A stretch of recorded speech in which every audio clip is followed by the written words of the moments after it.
Breaking news Dharmasthali గురించి ఒక important update నా దగ్గర ఉంది.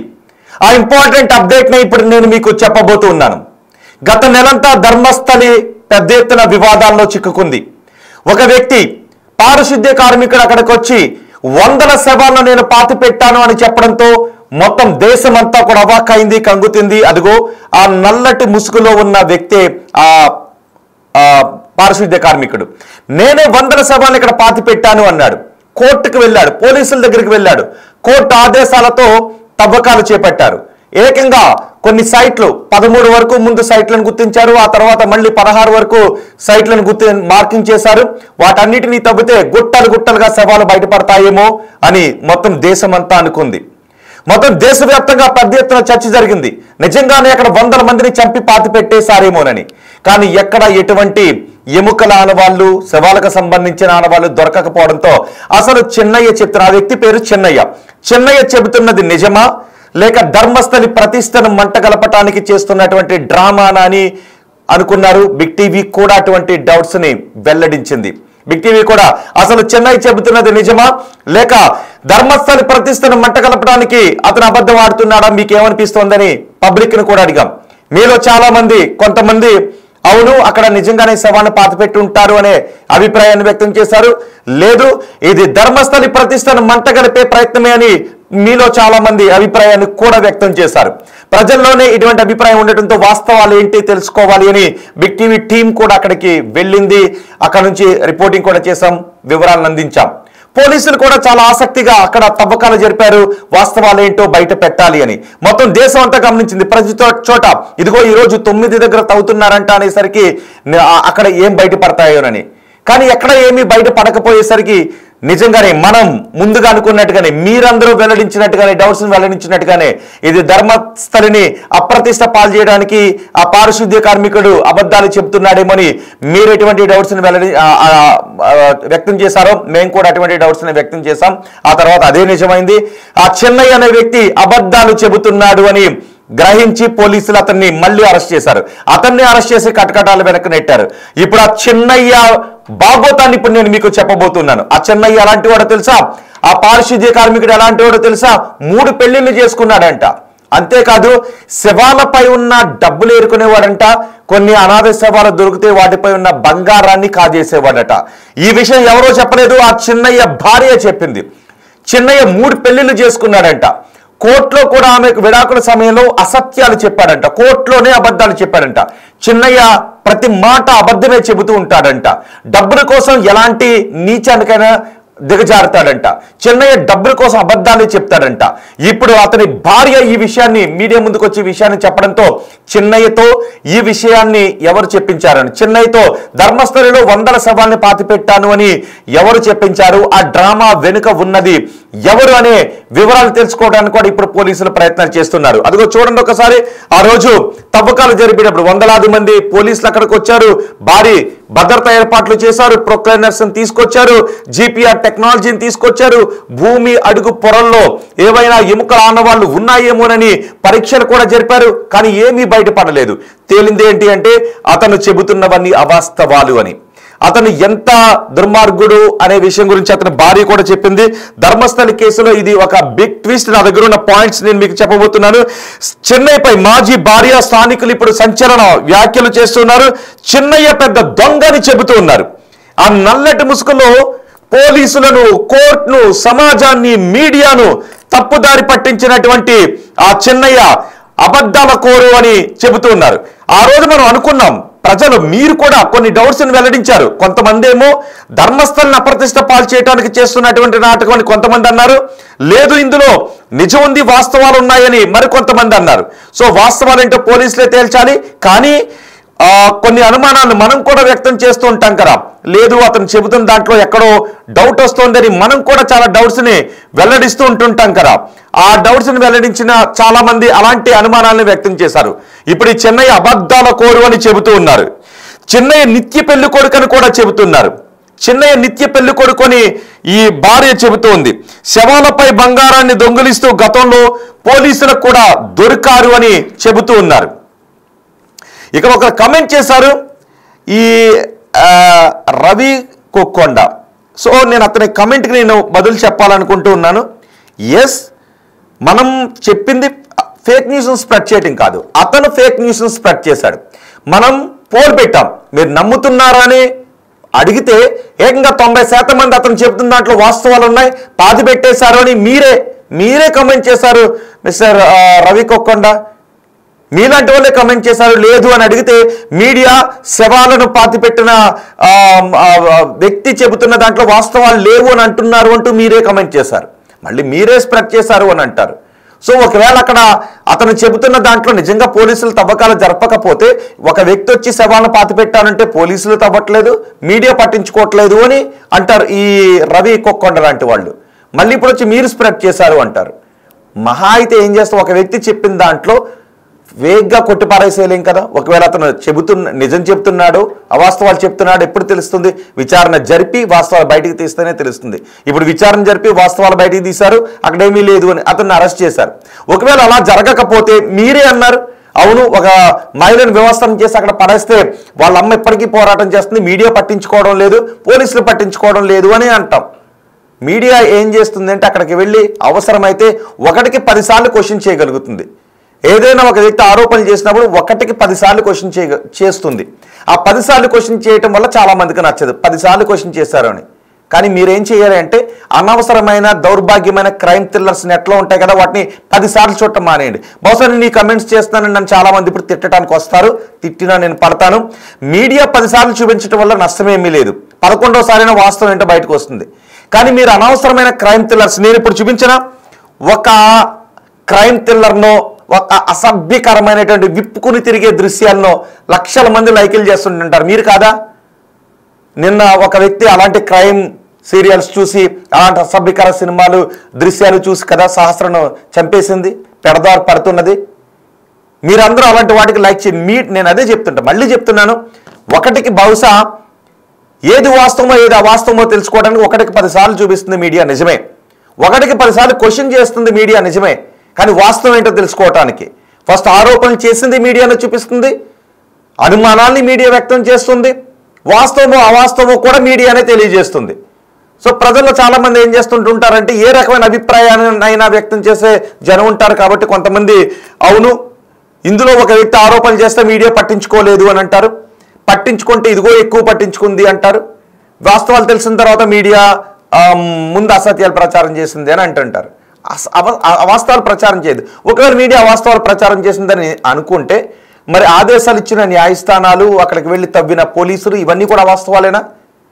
జస్ట్ మనం ఆరోపణ చేయడం చాలా ఈజీ, ఒక వాస్తవాన్ని బయటకు తీయటం మాత్రం చాలా కష్టం. అందుకే రవి కొక్కొండ లాంటి వాళ్ళు కొంతమంది ఉంటారు, వాళ్ళని పట్టించుకోవాల్సిన అవసరం ఉండదు.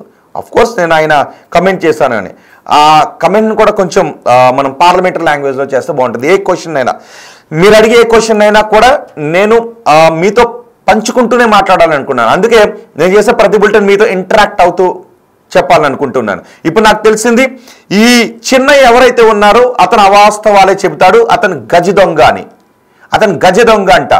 ఇది ధర్మస్థలి ప్రతిష్టను అతను దెబ్బతీయటానికి చేసినటువంటి కుట్ర అనే ఇప్పుడు అనుమానాలు వ్యక్తమవుతున్నాయి. అతను విచారిస్తూ ఉన్నారు, అతనితో ఎవరు ఈ మాటలు చెప్పించారని. మీరు కూడా ఎవరైనా కమెంట్ చేయండి, మీ అభిప్రాయాన్ని ఒక్కసారి కమెంట్ చేయండి. ఎందుకంటే మనం మాట్లాడుకుంటూనే ఈ వార్తల్ని షేర్ చేసుకుందాం. ఇప్పటివరకు కేవలం మీరు వార్తలు చెబితేనే వింటూ వస్తుంటుంటాం, కానీ వాస్తవాలు ఏంటి అని మనం మాట్లాడుకుంటూ చెప్తాం. మరి అక్కడ మిస్ అయిన అమ్మాయిలు ఏమైనట్టు అని ఐమ్యాక్ ఎడిట్స్ కమెంట్ చేశారు. కరెక్ట్ అండి, చూసారా? ఇప్పటికే 2 భిన్నమైన అభిప్రాయాలు వచ్చాయి. రవి కొక్కొండ ఏమన్నారంటే ఫేక్ న్యూస్ స్ప్రెడ్ చేశారని, మరి అక్కడ మిస్ అయిన అమ్మాయిలు ఏమైనట్టు అని. సో ఇదే కాంట్రడిక్షన్. సో అందుకే మీ అమ్మాయిలు మిస్ అయ్యారు, చాలామంది మిస్ అయ్యారు, అందులో వాస్తవాలు ఏంటి అని తెలుసుకోవడానికి అతను తీసుకుని వెళ్ళి తవ్వకాలు జరిపారు, కానీ ఏమీ బయటకు తేలలేదు. మరి ఆ మిస్ అయిన వాళ్ళు కారణం ఇంకేదైనా ఉండుండొచ్చు. బహుశా అతను చెబుతున్నటువంటి కారణాలు కాదు, ఇంకెవరో అయ్యుండొచ్చు. సో దానికి ఆ ఇతను వచ్చి నేనే పాతి పెట్టానని చెప్పడంతో మిస్ అయిన కేసులు దీనికి లింకప్ అయ్యి ఉండొచ్చు. 1-2 నిజంగానే మిస్ అయ్యి ఉండొచ్చు. దాని కారణాలు ఎవరు, కారకులు ఎవరు, కారణాలు ఏంటి అనేది కూడా బయటకు రావాలి.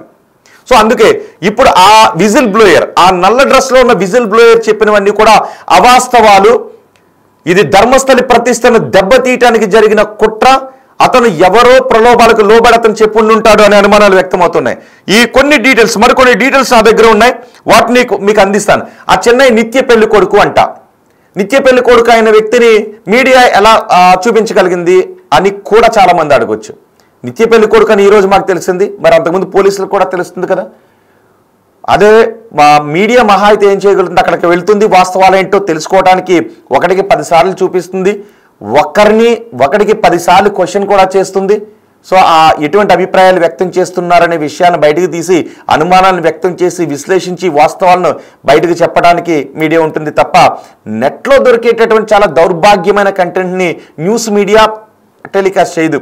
కానీ చాలామంది అలాంటి దౌర్భాగ్యమైన కంటెంట్కి ఎడిక్ట్ అవుతూ మీడియాపై కొన్ని విమర్శలు కూడా చేస్తుంటుంటారు. అఫ్కోర్స్ కొన్ని వాస్తవాన్ని బయటికి తీసేటప్పుడు ఆ మాటలు కూడా పడాలి కాబట్టి. ఓకే, ఇక్కడ 100 సభలను పూడ్చిపెట్టాను అని సిట్కు ఫిర్యాదు చేశాడు, పోలీసులకు ఫిర్యాదు చేశాడు.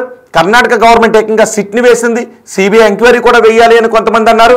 అదే సమయంలో కొంతమంది ఎమ్మెల్యేలు ధర్మస్థలి ప్రతిష్టను దిగచార్చడానికే చేస్తున్నాడు అని అనుమానాన్ని కూడా వ్యక్తం చేస్తారు. దీంతో ఇప్పుడు సిట్ అధికారులు విచారణ జరిపి అక్కడ ఏమీ లేదు, అంత హోంబల్క్, అతను చెప్పినవన్నీ అవాస్తవాలు, అతను వెనుక ఎవరో ఉన్నారు, ఉండి చెప్పిస్తున్నారు అని అనుకుని ఇప్పుడు అతను అరెస్ట్ చేశారు. చూడండి ఒకసారి, ఎంత సెక్యూరిటీని కల్పించి ఎంత ప్రజాధనం వృధా అయింది అతని వల్ల. మరి దాని వెనుకున్న కుట్రదారులు ఎవరు, అతన్ని అలా చెప్పమని ఎవరైనా ప్రోత్సహించారా? ఇప్పుడు అతని భార్య వచ్చి చెబుతోంది, మళ్ళీ అవి కూడా మనం మళ్ళీ మీకు చెబుతూ మాట్లాడుకోవాల్సి వస్తుంది మీడియా ధర్మంగా. అతని భార్య వచ్చి ఏం చెప్పిందంటే, శవాలపై ఉన్న బంగారానికి కక్కుర్తి పడేవాడంటే, ఇతను బంగారం దొంగతనాలు ఉండేవాడంట, 3 పెళ్లిళ్ళు చేసుకున్నాడంట, నిత్య పెళ్లి కొడుకంట, అమ్మాయిలంటే ఇతనికే ఇష్టం అంట, అందుకే 3 పెళ్లిళ్ళు చేసుకున్నాడంట. సో మరి వీడే ఏమన్నా లైంగికపరమైనటువంటి దాడులకి ఏమన్నా పాల్పడి ఉండుంటాడా గతంలో? ఎవరిపైన అమ్మాయిలపై ఇతనే లైంగికపరమైన దాడులకు పాల్పడి వాళ్ళని తీసుకొచ్చి పూడ్చిపెట్టి మళ్ళీ ఇలా ఏమన్నా ప్లేట్ పిరాయిస్తున్నాడా అనే అనుమానాలు కూడా వ్యక్తమవుతున్నాయి. ఎందుకంటే 3 పెళ్లిళ్ళు చేసుకున్నాడు, అందులో విడాకులు ఇచ్చేసిన ఒక మహిళ వచ్చి ఆరోపణ చేస్తుంది, గజ దొంగ అని చెబుతూ ఉంది. సో కొన్ని కమెంట్స్ నేను విందామని. ఓకే, నాగేశ్వరరావు కమెంట్ చేశారు, ఎందుకు ఓవర్ యాక్టెడ్ బై మీడియా అని. ఓకే, ఎందుకో ఒకవేళ మీరు చెబితే నేను దాన్ని కూడా తీసుకుంటాను, దాని గురించి కూడా మాట్లాడుకుందాం. ఇందులో పోలీసులు ఎక్కడికి వచ్చారు, పోలీసులు భద్రత కల్పించారు, వందలాది మంది పోలీసుల భద్రత నడుమ అక్కడికి తీసుకువెళ్లారు. ఆ సమయంలో మీడియా కవర్ చేయకపోతే ఏమన్నారు అంటే, చూడండి వందలాది మందిని పాతి పెట్టేస్తే మీడియా పట్టించుకోవట్లేదు, కవర్ చేయట్లేదు అన్నారు. ఒకవేళ అక్కడికి వెళ్ళి కవర్ చేస్తే మీడియా ఓవర్ యాక్టింగ్ చేసింది అని అంటారు. సో నిజానికి మీడియా ధర్మంగా ఏం చేస్తుందంటే, అక్కడ ఏదో జరిగింది అనే ఒక సమాచారం వచ్చినప్పుడు, ఆరోపణలు వచ్చినప్పుడు అక్కడికి వెళ్ళి 1కి 2 సార్లు మీడియా వెళ్ళి ప్రశ్నిస్తుంది. కానీ ఈ సందర్భంలో నేను మాట్లాడుతున్నది, చెప్పాలనుకున్నది ఏంటి అంటే, మీడియా లేని దాన్ని చెప్పదు, అతను లేనిది చెప్పాడు, అతను చెప్తున్న దాంట్లో వాస్తవం ఉందా లేదా అని మనం విశ్లేషణ చెప్తుంటుంటాం. కానీ నెట్లో ఉన్నటువంటి కంటెంట్కి మీరు లక్షల మంది, కోట్ల మంది పనికిమాలిన కంటెంట్కి సబ్స్క్రైబ్ చేస్తున్నారు. నేను చూస్తుంటే నాకు బాధేస్తుంది. ఈ న్యూస్ చెప్పేటప్పుడు మనకు అది సందర్భమే కూడా, అందుకే అంటూ ఉన్నాను. జస్ట్ ఈ కమెంట్స్ని చూస్తూ చూడండి ఒకసారి. అశ్లీలమైనటువంటి కంటెంట్ షార్ట్స్ వేస్తుంటుంటారు. ఆ అశ్లీలమైనటువంటి కంటెంట్కి చూస్తే లక్షల వ్యూస్ ఉంటాయి, కామెంట్స్ ఉంటాయి, లైక్స్ ఉంటాయి. పైగా పోనీ ఏదో స్క్రోలింగ్లో కనపడింది అంటే వ్యూస్ వచ్చింది అనుకుంటాం, లైక్స్ ఉంటాయి. మరి ఆ దిక్మాలిన కంటెంట్కి లైక్లు చేస్తున్న వాళ్ళు ఎవరో నాకు అర్థం కాదు. ఇలాంటి కంటెంట్ని ముందు చూపిస్తే చూపించారంటారు, చూపించకపోతే మీడియా చూపించట్లేదు అంటారు. ఇప్పటికి కూడా ఒకరు డౌట్ వ్యక్తం చేశారు, చూడండి ఒకసారి. మరి అక్కడ మిస్ అయిన అమ్మాయిలు ఏమైనట్టు అని. సో మనం ఏంటి అంటే ఫస్ట్ మన బాధ్యతగా ఉండాలి. సో ఇప్పుడు ఆ వ్యక్తిని అయితే పోలీసులు అరెస్ట్ చేశారు. ఆ వ్యక్తి దగ్గర నుంచి ఎందుకు నువ్వు అవాస్తవాలు చెప్పావు, వందలాది మంది పోలీసుల్ని ధర్మస్థల చుట్టూ ఎందుకు పరుగులు పెట్టించావు, మీడియా సంస్థలు దేశవ్యాప్తంగా ఉన్న జాతీయ మీడియా సంస్థలు అన్నీ అక్కడికి వచ్చి కూర్చున్నాయి, బిగ్ టీవీ కూడా అక్కడికి వెళ్ళింది, అంతర్జాతీయ మీడియా సంస్థలు కూడా ధర్మస్థలంలో ఏదో జరిగిపోతుందని అక్కడికి వచ్చారు. మేము క్వశ్చన్ కూడా అడిగాం, ఏది అక్కడ ఉన్న అనుమానాలు జరుగుతున్నది ఇవన్నీ ప్రజల ముందు పెట్టి మీరేమనుకుంటున్నారని క్వశ్చన్ అడిగితే, అవును ధర్మస్థల్లో అతను చెబుతున్నది వాస్తవమే అంటూ 90% మంది ఏకంగా అతనికి ప్రోగా మెసేజ్లు చేశారు. ఎక్కడో కొంచెం అనుమానాన్ని వ్యక్తం చేస్తే మీడియా దాస్తోంది, అతను చెబుతున్నటువంటి వాస్తవాలను మీడియా చూపించట్లేదు అంటూ మరికొంతమంది కామెంట్స్ చేశారు. ఈ రోజు వచ్చి అతను అబద్ధాలే చెప్పాడు, ఇవిగో నిజము అంటే మళ్ళీ వచ్చి మీడియా ఓవర్ యాక్టింగ్ చేసిందని అంటుంటుంటారు. ఓకే, అది ఒక యాంగిల్, దాని గురించి మళ్ళీ చర్చించుకుందాం. అందుకే నేను చెప్పే ప్రతి వార్త మీతో ఇంటరాక్ట్ అవుతూ మీ అభిప్రాయం తీసుకుంటూనే నేను చెప్పాలని అనుకుంటూ ఉన్నాను. ఇప్పుడు అతని భార్య, నల్లటి ముసుగులో ఉన్న వ్యక్తి భార్య ఇప్పుడు వచ్చి పోలీసులకు కంప్లైంట్ చేసింది. ఇతను పచ్చి అబద్ధాల కోరు, పచ్చి గజిదంగా, ఇతను చెప్పినవి ఎవరు కూడా నమ్మొద్దు అని. మరి ఆమె ఇప్పుడెందుకు వచ్చి చెప్పింది, గతంలో వచ్చేందుకు చెప్పలేదు అనే డౌట్స్ కూడా కొంతమందికి వ్యక్తమవుతున్నాయి. దాని గురించి కూడా మీరేమన్నా అనుకుంటూ ఉంటే ఒకసారి మీరు కమెంట్ చేయండి. ప్రస్తుతం అతన్ని పోలీసులు విచారిస్తున్నారు. అతను గజిదంగా శవాలపై డబ్బులు ఏరుక్కునే అలవాటు ఇతనికే ఉందంట. పైగా ఒకవేళ అనాథ శవాలు ఏవైనా ఉంటే అవి వాటికి ఉంగరాలు లేదంటే మెల్లో చైన్లో లాంటివి ఉంటే అతను వాటిని దొంగిలించేవాడంట. అలా దొంగిలించిన కేసులో గతంలో అరెస్ట్ కూడా అయ్యాడంట. అతని భార్య చెబుతూ ఉంది. కమెంట్ చేశారు ఐమ్యాక్ ఎడిట్స్, కొత్త డెడ్ బాడీ దొరికాక పోయినా పర్లేదు, బట్ మిస్ అయిన అమ్మాయిలకు వాళ్ళ ఫ్యామిలీలకు న్యాయం చేయండి ప్లీజ్ అని.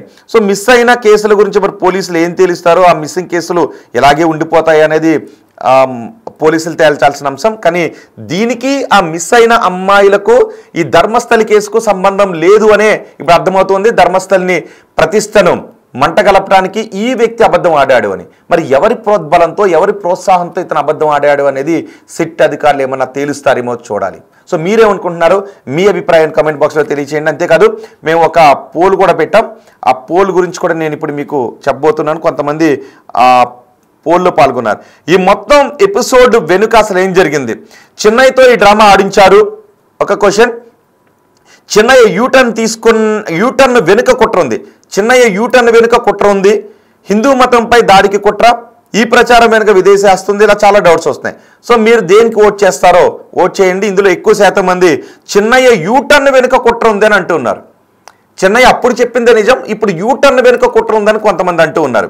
కానీ అతని మొదటి భార్య మాత్రం వచ్చి చెన్నయ్య పచ్చి దుర్మార్గుడు, చెన్నయ్య అసత్యాలు చెబుతూ ఉంటాడు, అబద్ధాల కోరు గజదంగాని అతని భార్య చెబుతుంది. మరి చూద్దాం ఏం జరుగుతుందో. మీ అభిప్రాయాన్ని కమెంట్ బాక్స్లో తెలియచేయండి. మొత్తానికి ధర్మస్థలిలో ఎవరైతే ఆరోపణలు చేశారో అతన్ని అరెస్ట్ చేయడం, అక్కడ ఉన్న స్థానికులు, అతని భార్య ఇప్పుడు వచ్చి ఇతనే గజదంగా అని చెప్పడం సంచలనానికి కారణమవుతుంది.